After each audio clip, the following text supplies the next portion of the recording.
Welcome to today's session. That's the first Q&As or Ask Me Anything session of that membership. And I was really excited about having that in the membership because I know that some moms cannot afford one-on-one coaching. And that's an option that is more cost effective, but where you can still receive some form of customized coaching. So we're going to start right away, and we're going to start with someone who's here, and I'm keeping everyone anonymous, so I'll just say the first initial of your first name so that you can keep yourself anonymous if you desire, especially that I may use some portion of this session to promote the Q&As and the Ask Me Anything sessions for the membership.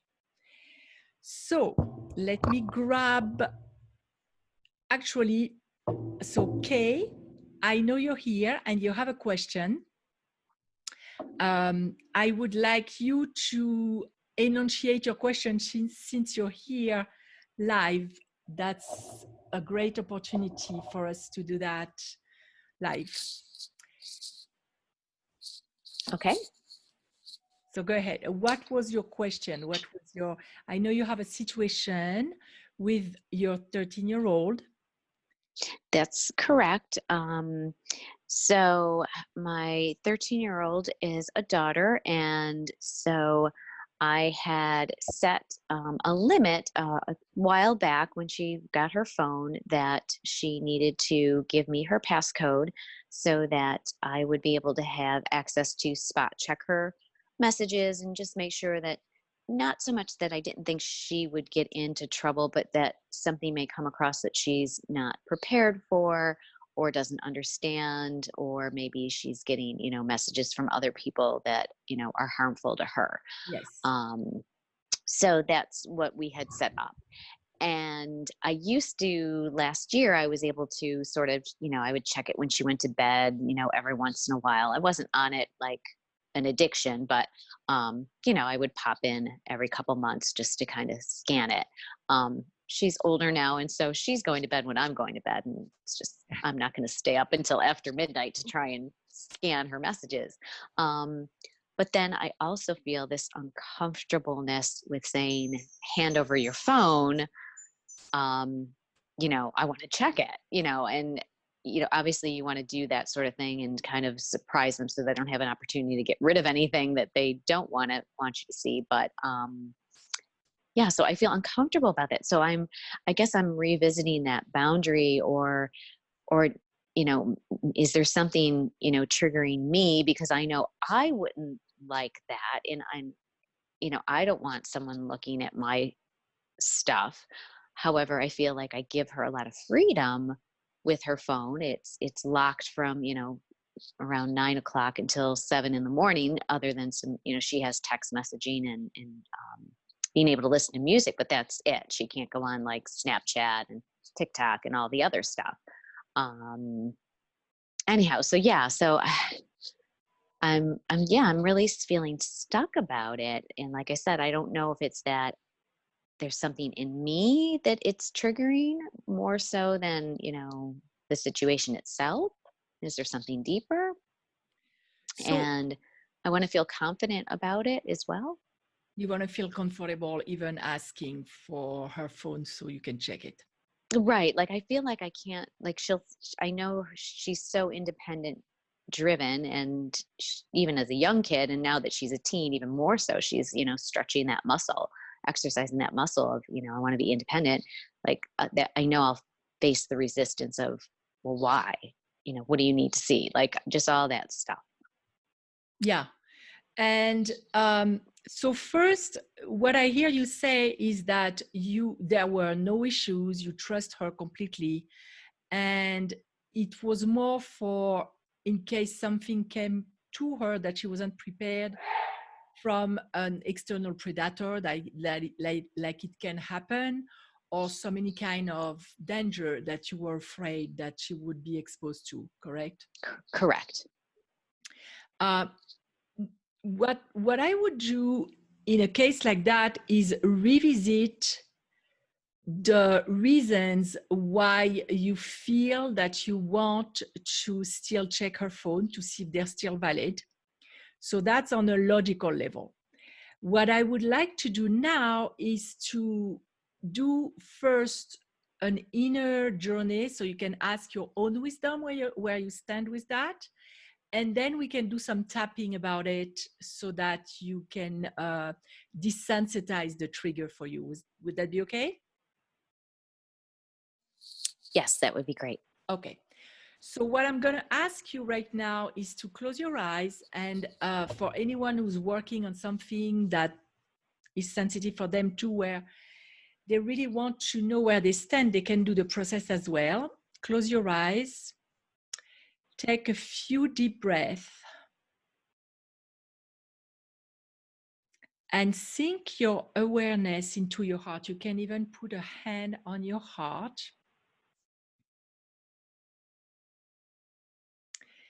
And ask yourself this question and go with the first thing or two that pops up in your head. The reason I want to know is because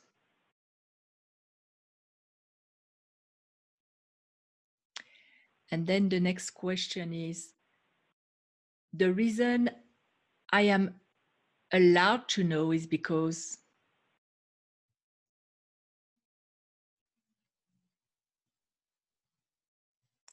And did you get any answers? Yes. So if you want to tell me what you got so we can use it, and of course, do I have a pen here? Yes, I do have a pen, because I want to write them down so we can use them in the tapping.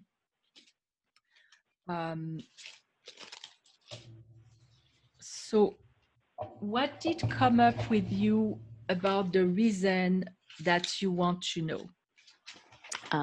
To keep her safe. And that's the only thing that came for you? Right. On that. Okay. And what did come for the reason that you're allowed to know? Because I'm her parent. I know that it sounds terrible. No, it doesn't. That just by what you just answered here, I know that you carry a strong judgment on that matter, that on the fact that a parent would have the authority and the entitlement in a way to know what's going on with their kids. Right. So I would love to start working with that, because of course I would never tell you what to do with your kid, but as parents who are more mature than them, that's for sure, and we have more experience. So by that alone, we can help them where they can maybe be more naive. So let's go into, can you repeat your answer, because I'm her parent, and see what you feel in her body. I'm her, or say out loud, I'm her parent and I'm entitled to know, or I deserve to know, or that's my right to know, and see how you react in your body. You want me to say that out loud? Yes. I'm her parent. I deserve to know. It's my right to know. What do you feel about that? What's the emotion? I can't explain the emotion as much as a feeling that I get. Like I get this tightness in my chest. Okay. Like it's a not good feeling, I guess. Let's go with that. So let's start tapping with that. Okay. So I know you know how to tap. For anyone that would look, just do the same. Even though I feel that tightness in my chest. Even though I feel that tightness in my chest. And I really don't like that feeling. And I really don't like that feeling. I love and accept myself completely. I love and accept myself completely. Even though I have that feeling of tightness in my chest. Even though I have that feeling of tightness in my chest. It's uncomfortable and I'm not sure what it is. It's uncomfortable and I'm not sure what it is. I love and accept myself completely. I love and accept myself completely. Even though I have this tightness in my chest. even though I have this tightness in my chest that I don't like, that I don't like, I love and accept myself completely. I love and accept myself completely. I feel so uncomfortable about that matter. I feel so uncomfortable about that matter. I feel so uncomfortable about being a parent and having the right to know. I feel so uncomfortable about being a parent and having the right to know. That seems to me so, and complete the word that comes to you. That seems so wrong. That seems so wrong to me. It seems so wrong to me. That seems to me like a violation of our privacy. It seems like a violation of her privacy. I feel so bad about doing that. I feel so bad about doing that. I don't like how I feel about doing that. I don't like how I feel about doing that. Does a parent really has the right to know? Does a parent really have a right to know? Did something come up with you when you asked this question? Mm-mm. Does a parent really has the right to know? Does a parent really have the right to know? Is it wrong? Is it wrong? Why do you think it's wrong? Trust. Having to do with trust. What do you mean? Like I'm not trusting her. And continue tapping while you're talking to me, okay? So it feels to you that you're not trusting her. That I'm not trusting her, that I am not letting her be independent. Do you really don't trust her?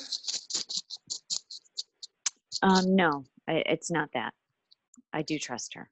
So what is it really? Well, no, I guess, there is some distrust. There is some uncertainty that I'm not getting the full truth, that there's something that she's hiding, but not in a malicious way, just that she might feel the judgment from me. That if she knows that I see something, I might judge her. And how would you feel if something came up? Do you feel that you would judge her right away? I think I might feel uncomfortable about it, but I don't think I would. No, wouldn't judge her. I think it's the trust. I feel more concerned about the trust being broken. Do you feel more uncomfortable about the trust, about you feeling that you break the trust, or about her reacting to her belief that you break the trust? The reaction, I believe. I am afraid of how she's going to react. I'm afraid about how she's going to react. I am afraid of how she's going to react. I'm afraid of how she's going to react. What if she believes that I don't trust her? What if she believes I don't trust her? What if she believes that I don't fully love and trust her? What if she believes she believes I don't fully love and trust her? What if she believes, and do you have any other fear? No, not that's coming up. If you knew you were doing the right thing, would you care so much the way how she's reacting to you? I guess probably not. So I guess that's part of it, is that I guess I don't trust that I'm doing the right thing. So do you have a pen and paper? I can. Okay. Let's go deeper.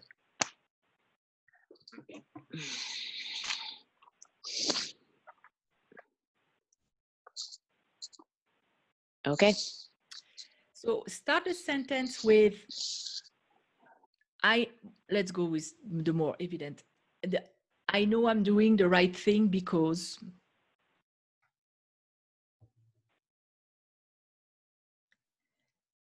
And do it at least 4 or 5 times and find with 4 or 5 reasons why you're doing the right thing, and see if you can, what comes to you.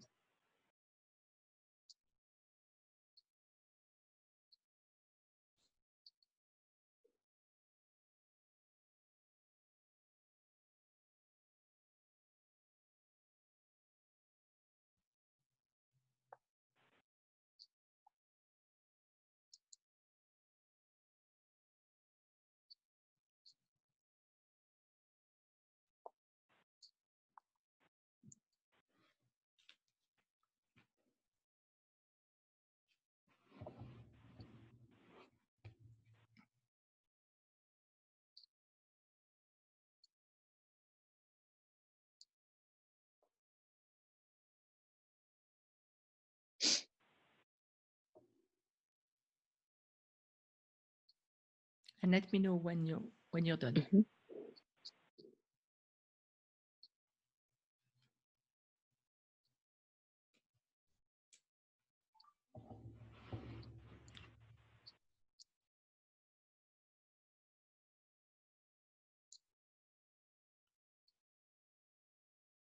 Okay.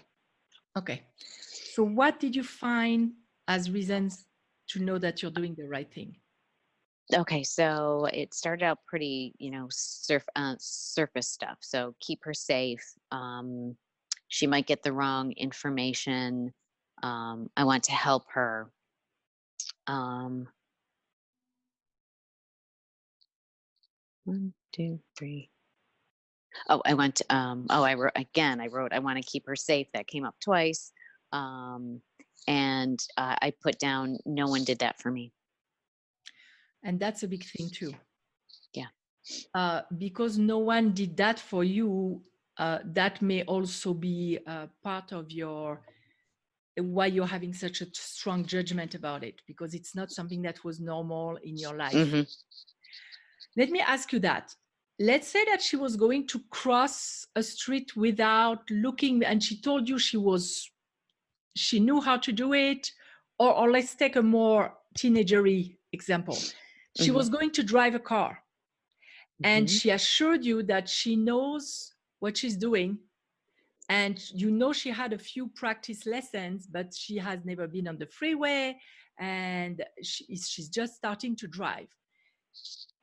If she's going to hate you in the moment because you're going to come with her in the car, would you give up and let her go alone, knowing that there are dangers? Not in that instance, no. Why?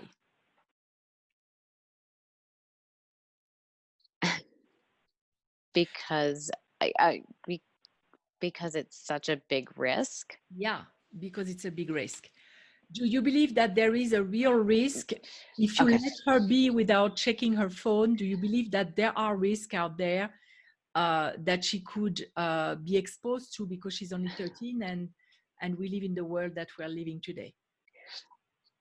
Here's the thing, Muriel. Like, part of me is like, yes, but the other part of me is like,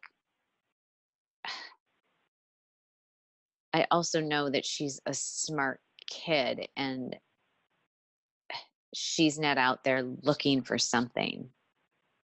I'm But so there is torn. one of the two is Mm-hmm. stronger than the other. Otherwise, you Right. would know what to do. Right. So put your hand on your heart and ask, am I at peace with trusting her decisions, and see what's coming? But really go into your heart before you even ask.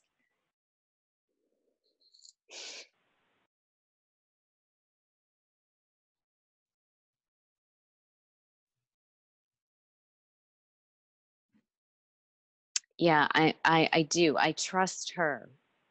I trust. So I don't. when you say her, do you mean her as I understand that you're saying as the initiator. She wouldn't go and create. Yes, yeah, that's correct. Like, I trust her as the initiator. Like, I trust that she's not going out looking for harmful things. How do you trust her as the responder? to something that will. As the responder to something? Mm-hmm.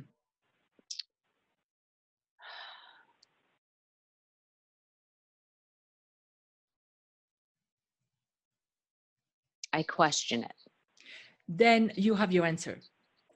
Because if there is a scenario where she could not know how to respond and put herself in danger, then what is your answer to what do you believe in your heart that you should do as her mother?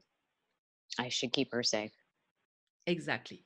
So do you feel better with that decision now?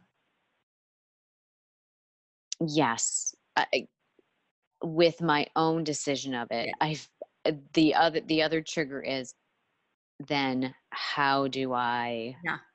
Her approach it, right? reaction. Like, yeah, her Yeah. reaction piece of So it let's is the work on next that. part. I wanted to work really on the sensitive point. And my intuition was telling me that that's what it was, but I never assumed because we're different. So let's go and tap on that. So we came up with it's her reaction. Okay. So how would you word it even? Her reaction to you exercising your right to look in her phone? Yeah, I think so. Okay. What is your fear? What do you fear? That she's going to be feeling what? Disappointed, angry? Angry, probably, yeah, angry and indignant. Okay. So let's tap on that. Let's tap on that because that's really where the issue lies. So even though I'm really afraid that my daughter will be angry with me if I look. Even though I'm really afraid that my daughter will be angry with me if I look.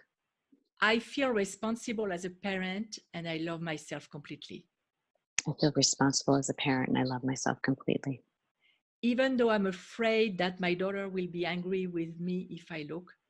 Even though I'm afraid my daughter will be angry with me if I look. I am a responsible parent and I love myself completely. And I'm a responsible parent and I love myself completely.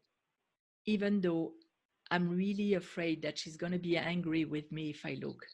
Even though I'm really afraid that she's going to be angry with me if I look. I love being a responsible parent and I love myself completely. I love being a responsible parent and I love myself completely. I'm afraid that she's going to look at me with angry eyes. I'm afraid she's going to look at me with angry eyes. I'm afraid of what she's going to tell me. I'm afraid of what she's going to tell me. I know how she can be when she's angry. I know how she can be when she's angry. And I don't like to be the receptor. I don't know if you said the soundboard of that. I don't like to be the receiver of that. Yes, that's the word. I really don't like to be the receiver of that. I really don't like to be the receiver of that. It doesn't feel good to me. It doesn't feel good to me. And that's what I'm scared of. And that's what I'm scared of. I'm so afraid that she's gonna. What's her usual response? She would get angry and verbal yell. Yeah, probably. So she's gonna probably yell at me. She's probably gonna yell at me. She's probably gonna accuse me of not trusting her. She's gonna accuse me of not trusting her, probably. And I don't like that feeling. And I don't like that feeling. I feel so bad about her believing that. I feel so bad about her believing that. I'm really afraid of it. I'm really afraid of it. I'm really afraid of damaging the relationship. I'm really afraid of damaging the relationship. What if I damage the relationship and there is no return? What if I damage the relationship and there's no return? Oh my God, I don't even want to think about that. I don't even want to think about that. What if I damage our relationship? What if I damage our relationship? What if she yells and goes to her room? What if she yells and goes to her room? What am I going to do then? What am I going to do then? How am I going to feel then? How am I going to feel then? That's horrible. That's horrible. Just thinking about that, my body reacts. Just thinking about that, my body reacts. How does your body react? Tightness in the chest. My chest is constricted. My chest is constricted. I feel so bad. I feel so bad. I don't like that feeling. I don't like that feeling. I'm scared and I don't like that feeling. I'm scared and I don't like that feeling. I don't like that tightness into my chest. I don't like that tightness into my chest. That scares me, that tightness into my chest. That scares me, that tightness in my chest. What will I do with the tightness in my chest? What will I do with the tightness in my chest? What is it about even? What is it about even? I'm not even sure about what I feel really. I'm not even sure what I feel really. I'm not sure about the emotion that's under it. I'm not sure about what the emotion is under it. All that tightness in my chest. Oh, that tightness in my chest. I don't like it a bit. I don't like it a bit. It prevents me from being a good parent. It prevents me from being a good parent. It's in my way. It's in my way. I don't like it. I don't like it. It doesn't help anything. It doesn't help anything. If anything, it hinders me. If anything, it hinders me. It hinders my ability to be a good parent. It hinders my ability to be a good parent. Of course, it's normal to be afraid of her reaction. Of course, it's normal to be afraid of her reaction. But on the other side of that, there is my responsibility as a parent. But on the other side of it, there's my responsibility as a parent. It is not fun to be the receiver of that reaction. It is not fun to be the receiver of that action. But that's not what's going to guide me as a parent. But that's not what's going to guide me as a parent. All that tightness in my chest. All that tightness in my chest. All that tightness about her being a true teenager. All that tightness about her being a true teenager. All that tightness about something that's going to pass. All that tightness about something that's going to pass. What if the tightness could pass too? What if the tightness could pass too? What if I could let go of some of it? What if I could let go of some of it? I would love to let go of some of it. I would love to let go of some of it. And since it doesn't serve me, and since it doesn't serve me, I am now ready to let go of some of it. I am now ready to let go of some of it. Do you feel any resistance to letting go of some of it? No, not really. I'm ready to let it go. I'm ready to let it go. I'm ready to let it go and become more at ease with my parenting. I'm ready to let it go and be more at ease with my parenting. Of course, the vulnerable part of me is scared. Of course, the vulnerable part of me is scared. But the mature parent in me is not scared. But what parent in me? The mature parent in me is the not mature scared. Parent in me isn't scared. It's just the little girl in me that's scared. It's just the little girl in me that's scared. All that tightness is going now. All that tightness is going now. I see it leaving my body. I see it leaving my body. What do you see as an image? Black smoke. Black smoke is coming out of my chest. Black smoke is coming out of my chest. And the more it's going out, the more I relax. And the more it's going out, the more I'm relaxed. I now let go of what is blocking me from being a good parent. I now let go of what is blocking me from being a good parent. Nobody said that being a good parent was always fun and butterflies. Nobody said that being a good parent was always fun and butterflies. I'm letting go of the tightness now. I'm letting go of the tightness now. And I know I have what it takes. And I know I have what it takes. I have what it takes. I have what it takes. I have what it takes. I have what it takes. No matter what her reaction is. No matter what her reaction is. I have what it takes because I love her. I have what it takes because I love her. I'm even ready for her to hate me a little bit. I'm even ready for her to hate me a little bit. That's okay. That's okay. Because I know that deep inside she loves me. Because I know that deep inside she loves me. I know that deep inside that makes her feel safe. I know that deep inside that makes her feel safe. I have what it takes. I have what it takes. I let go of the fear to do what I believe is right. I let go of the fear because I believe I'm doing what's right. I let go of the fear to protect her. I let go of the fear to protect her. Because the truth is, that's my role. Because the truth is, it's my role. And I have what it takes. And I have what it takes. I'm here to protect her, and I'm doing an amazing job. I'm here to protect her, and I'm doing an amazing job. Kudos to me. Kudos to me. I'm a good mom. I'm a good mom. I have what it takes, and I'm strong. I have what it takes, and I'm strong. And I'll do whatever I can to protect her. And I'll do whatever I can to protect her. Even if she doesn't agree with it. Even if she doesn't agree with it. I have what it takes, and I'm a good mom. I have what it takes, and I'm a good mom. I love knowing that I have what it takes, and I'm a good mom. I love knowing I have what it takes, and that I'm a good mom. And I can connect with that anytime I need to. And I can connect with that anytime I need to. Now take a deep breath.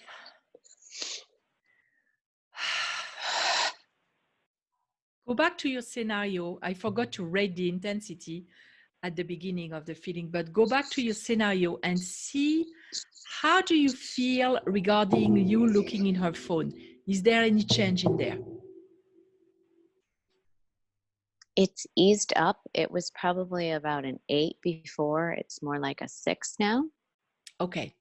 So you'll have the recording, and you can redo that several times until it goes down to a level where, because the thing is, if you don't feel strong and centered about doing it, she's going to feel it. And it's going to be even more unpleasant. And maybe she's not going to be reacting the way you think at all. But if you're not strong in your conviction that it's your job as a mom and you feel okay about it, even you don't have to feel completely good, because sometimes we don't. Sometimes as parents, we know we have to do stuff that are not pleasant. But when we feel justified, it can be felt. So use that video to really strengthen your conviction and your feeling of more ease regarding that matter. Okay. So it helped. You're better, okay? Yes. Good. Yes. Perfect. Thank you. You're welcome. So I'm happy that we could do that. And yes, thank you. You're welcome. And I'm going to, now I'm going to mute everyone because I have a question that I received by mail. And I want to answer that with some exercises that you actually, you can use for any situation where you have some kind of attachment to the past. That person sent me an email. Where is the first page, of course? Oh, I'm feeling disappointed about my life. I don't know exactly from what or where it starts, but when I start working on it, it makes me feel bad physically in my body. So I guess she also wasn't able to put a name on that specific emotion. But so I'm asking you, and I'm not sure about the name because it came with an email, but it may be that the person, let me see. No, I don't think so. She's not here. So if you can put a name on that feeling, that would be great. If you can't put a name on the feeling, where do you feel it in your body? Is it in your chest? A lot of people feel it in their chest, in their heart. Some people feel in the neck. Some people feel in the head. Wherever do you feel it in your body? Because you can do a tapping on the sensation itself. And when you start tapping on the sensation, in a lot of cases, things come up to the surface. But now we did tapping earlier and you're not here. So I think it's more useful for you if we do an inner journey. And like the same the same kind of thing that we did with Kay. We're going to go and put our hand on our heart and take a few deep breaths. Sink your awareness into your heart.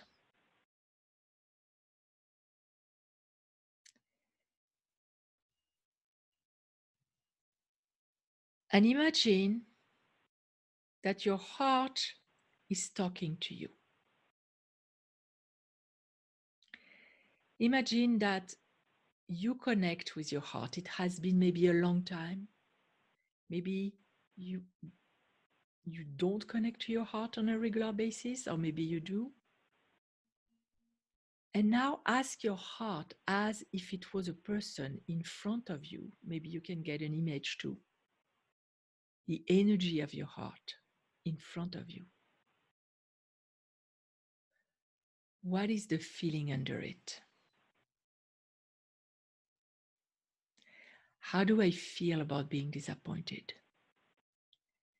And see if something comes to you. So you can pause the video, but usually heart's answers are really fast. They are the first thing that come to mind. So what I'm going to do now is to bring you back, because if you feel disappointed, that means that you had a dream that your life would be different from what it is. Maybe you had bigger dreams. Maybe you had dreams about the love relationships, like it happens a lot for single moms. Maybe you had dreams about your career or who you would be in the world, influencing, and you are living a life that doesn't align with that dream. So what I would tell you to do, you can write about it, but and you can do the exercise in writing later. But here, so that we can take everyone with us regarding their attachment to the past, whatever it may be, I'm going to take you on a journey to connect with the younger part of you, the vulnerable part of you, and that dream. So close your eyes, take a few deep breaths,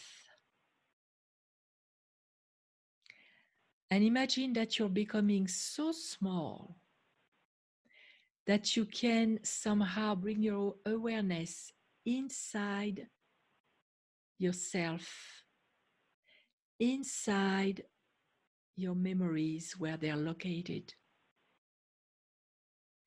and retrieve that younger, more vulnerable self that had big dreams. See, how old is she? She can be a kid.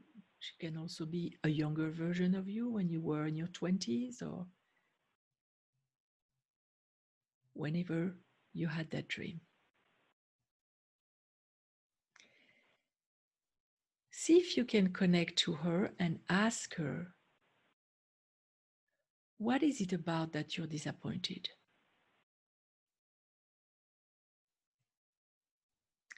And see if you have a message or a feeling or a word that comes to mind, an image. What is that dream?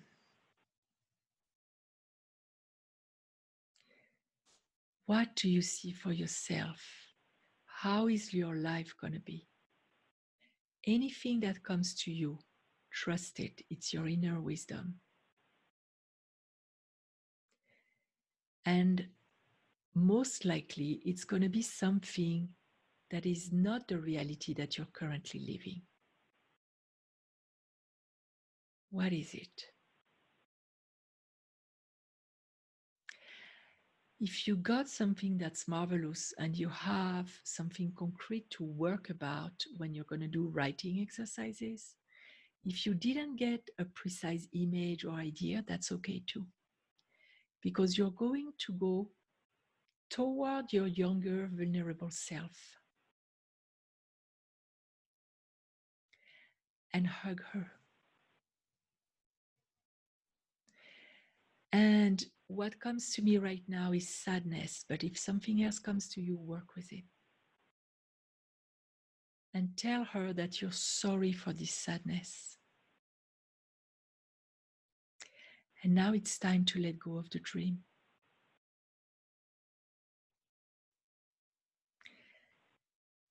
My dear, say your name. I know it didn't turn out the way you thought it would. And I'm sorry for that. I want to tell you that I see you. I see your pain, whether it is sadness or anything else. And even if it's anger, sometimes under anger there is sadness. I see you and your pain. I am there for you. But there is something good in everything.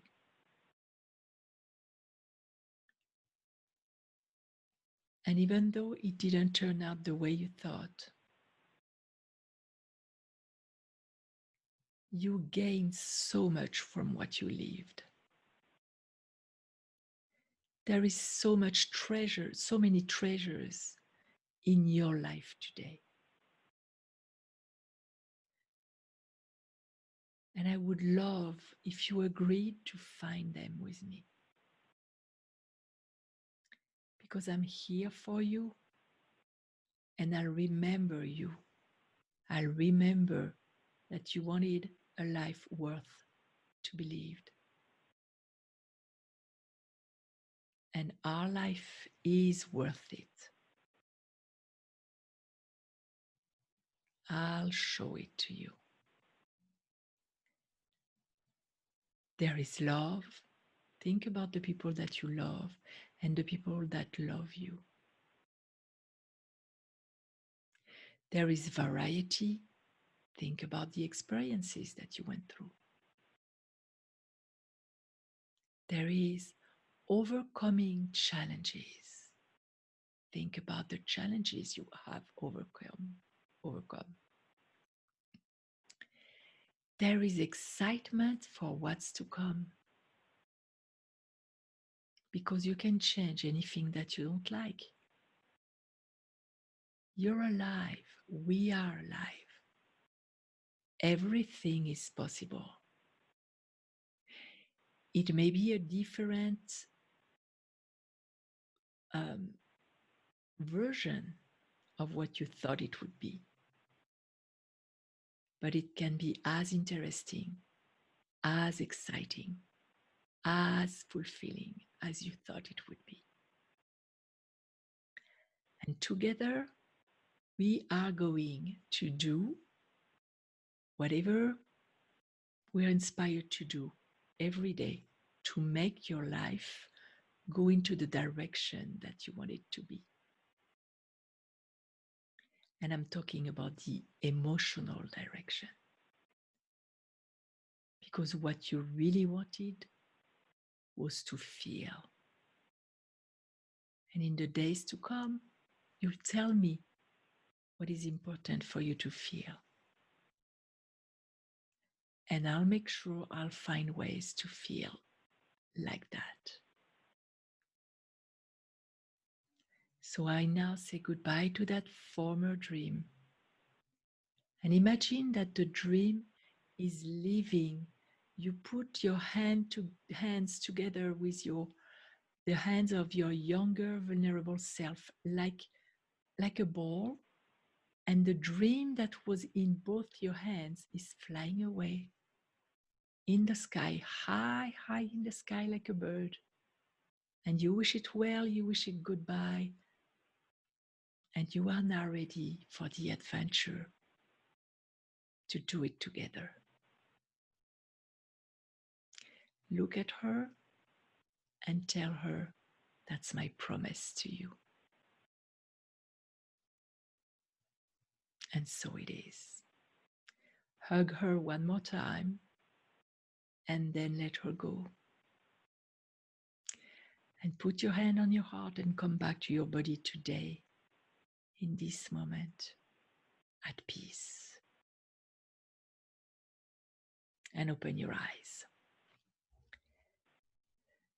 So I hope that it will help you. Of course, I'm always here for questions. Like I said, you can do tapping. Actually, you know what? Maybe I should create a tapping session in the membership for saying goodbye to former dreams. Because we all had dreams in our past. We all had things that we thought when we were younger would happen, and they didn't happen quite the way we thought. And it's a good thing to let them go so we make room for the new dreams, the new versions of that. Because as I said, it's not about the things, it's not about what we wanted to accomplish, it's about how the way we thought we would feel if we were going through these experiences, and if we had done what we thought we would do. So that's it for this session. I hope that many people will take advantage of that and will benefit from it, because you can work on your own issue from a personal experience and from working in groups for many years now. I know that it is not random. That was lovely. That was lovely. I like the tapping session idea around dreams, new dreams. Good night. Good night, Kay. And so I'm here for you, and we'll do that every month. So you can come and sit in the transformational seat. Goodbye for tonight. Mwah.